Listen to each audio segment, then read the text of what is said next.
What's going on, guys? It's Red Bull Tanker, and welcome back to Axis and Allies 1951 G40 edition, turn 2. It's been a pretty decent turn all around. Pull back a little bit real quick so you can see what has transpired in all of Europe, as well as over in the Pacific. And we'll come down here, take a look at some of the army cards quick. So, like I said, quite a bit happened this turn, so let's get into it. Alright, starting off with the Soviet Union.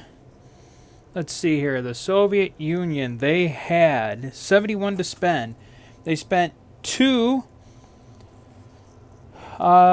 They bought 2 diplomacy dice, and they attempted to persuade the Persian states to join them. The Sato alliance did pay to try and block them. However, it didn't matter because the Soviets failed their diplomacy roles. Next, the Soviets did pay 2 for 2 tech to try and unlock the AK-47 assault rifle.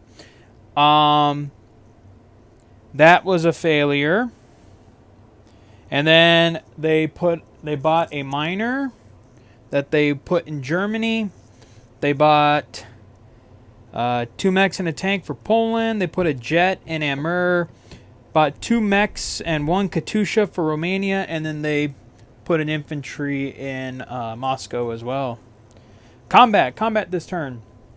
So the combined Soviet fleets that were around Norway and in the Baltic went and attacked the British fleet in Sea Zone 112. That initially was a success. Let's see here. Where was that? Yes, that initially was a success.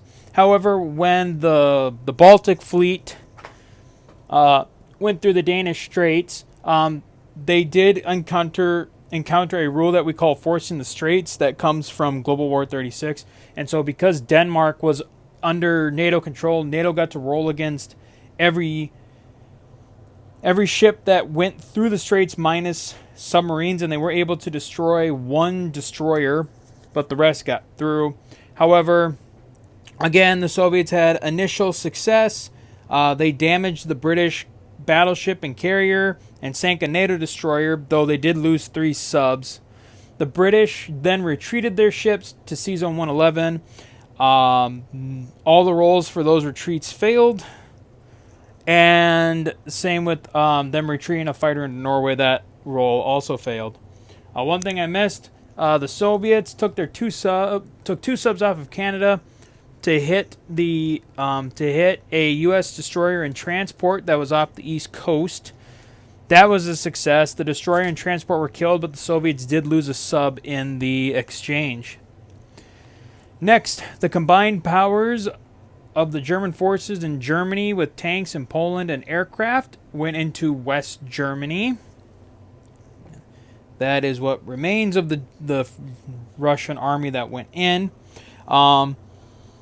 NATO did scramble a fighter from Paris. Scramble in this game, if there is an airbase, not only can you scramble to sea zone battles, you can also scramble to 1 land battle in an adjacent territory as well. So NATO had a fighter. They scrambled it to West Germany. Let's see here the results of that battle. AAA was murder on the Soviets. The Soviets lost a fighter, a tactical, and they lost their air transport, which was carrying an airborne. So the airborne was also lost. Let's see. I think the battle went 3 rounds. All in all, NATO lost 4 infantry, 2 artillery. Well, the Allies lost 4 infantry, 2 artillery, 2 tanks, a AAA, a fighter, and a tactical. The Soviets lost 6 infantry. All that was left was that NATO fighter that scrambled. It tried to retreat, but it got shot down on its way home. Let's see. Next, the Soviets went into Greece again. This time it was a success. Here, the Allied AAA was not good, and it ended up missing. The Allies ended up losing the AAA and 2 infantry, though the Soviets did lose 2 infantry as well. There was an artillery and a fighter remaining. There was a transport here that the artillery tried to retreat to, and then there is the carrier that the fighter retreated to. However, the artillery was not saved. The artillery was destroyed in its attempt to retreat. And then finally, the final battle was up here in C-Zone 5. Basically, the Soviets attacked the U.S. battleship, USS Wisconsin, that was in C-Zone 105. They used their strategic bomber, jet, and then they had a jet in China that they brought over. They killed the battleship, but ended up losing a jet. And then on their non-combats, the Soviets moved some troops along the Trans-Siberian Railroad to Amur, and then they dropped a jet in Amur for their purchases. They are continuing to just shuffle troops west to try and meet the growing Allied armies that are building up in the west. And at the end of the turn, the Russians ended up collecting 80 IPC altogether. NATO had no combat this turn. They just purchased 10 infantry and threw that down in Paris on their army card here. They collected 35. China bought tech. They tried to get war bonds. They failed. They only had 1 combat this turn, and that was them seizing the island of Okinawa, which they were successful at. They killed a U.S. Marine unit that was there, but the Marine did get a hit on one of the landing Chinese. And then the Chinese threw down another destroyer in C-Zone 119, and they put a miner in French Indochina. And they ended the turn by collecting 44 IPC. Great Britain, or the British and the Commonwealth. They had 31 to spend. They bought a miner for Malaya, and then they bought 2 infantry, an artillery, and a transport for London, which actually I never put... Oh, wait. I didn't put a marker down for that transport. Whoops. Sorry. Whoops, excuse me. Let's see here. Combat. The British did counterattack in C-Zone 112. They wiped out the rest of the Soviet Navy, which was a sub, 3 destroyers, and a cruiser. Though the Brits did lose 2 destroyers.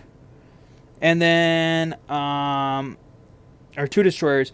There was an enemy, a Soviet cruiser and 2 transports that attempted to retreat up to C-Zone 125.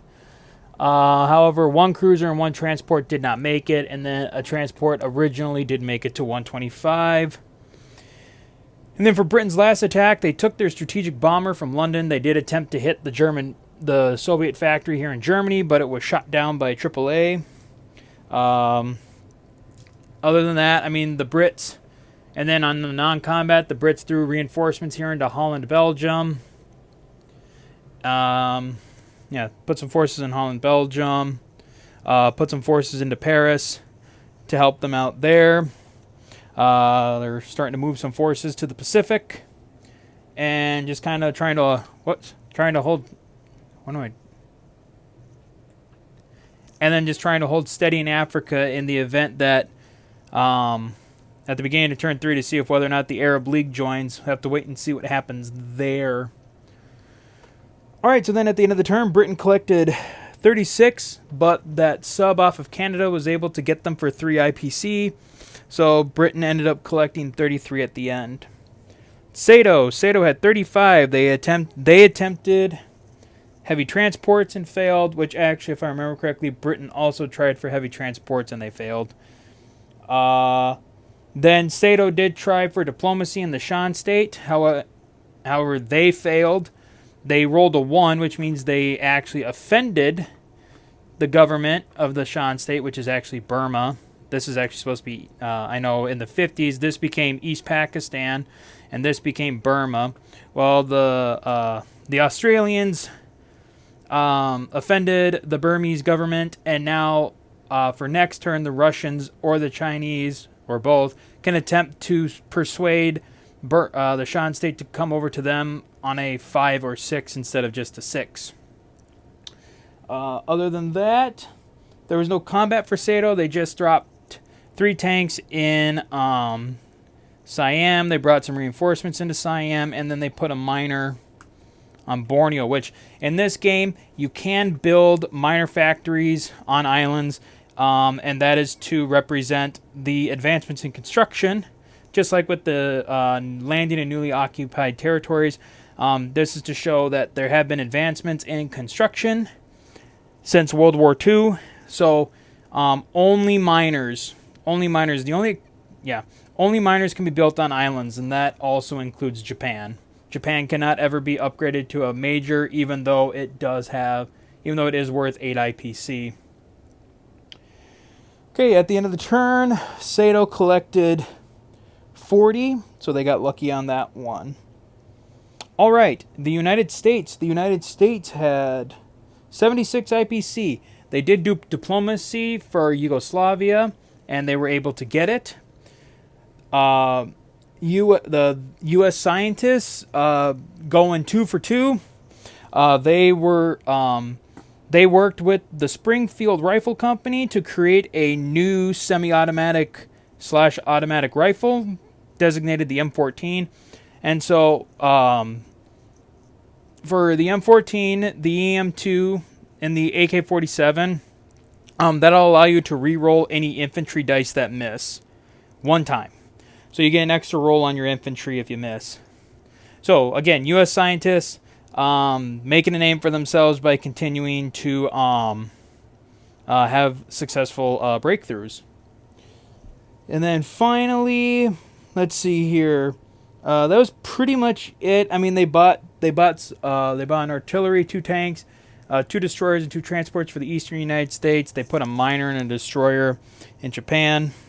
Convoy combat. This fighter in Season 99 did a land convoy raid on Albania, which was successful. And then this tactical bomber from Iceland came over to 125 and sank the Soviet transport that had retreated to that sea zone when it did battle against the British. And then after that, non-combats, the U.S. moved reinforcements into Holland, Belgium to aid the Allied defenders there. They put an airborne and 2 more AAA into Paris to give Paris some defense. Oh, I should have moved that tack, but that's whatever. That's fine. And then they just continue to build up a massive, massive force in and around Japan. Not only did the U.S. put a destroyer down in Japan, they also put 2 Marine units down as well in Japan. So Japan is getting beefed up. The U.S. is rushing to get Western Europe ready for the next round of Soviet advances. And at the end of the turn, the U.S. collected 75, and luckily that Soviet sub, too wary from its combat initially, they did fail their convoy disruption rolls, so that was good for the U.S. All right. Finally, we come over here to the victory cities points. I made a mistake on the last video. Russia did not have 6 victory cities. They had 5 because Oslo... The Brits recaptured Oslo, so they actually lost 1. So both China and on the European side, the communists have 5 victory cities, and on the Pacific side, they have 5 victory cities as well. All right, so that is it for turn 2, and we will see you guys next time for turn 3. So until then, guys, as always, take care.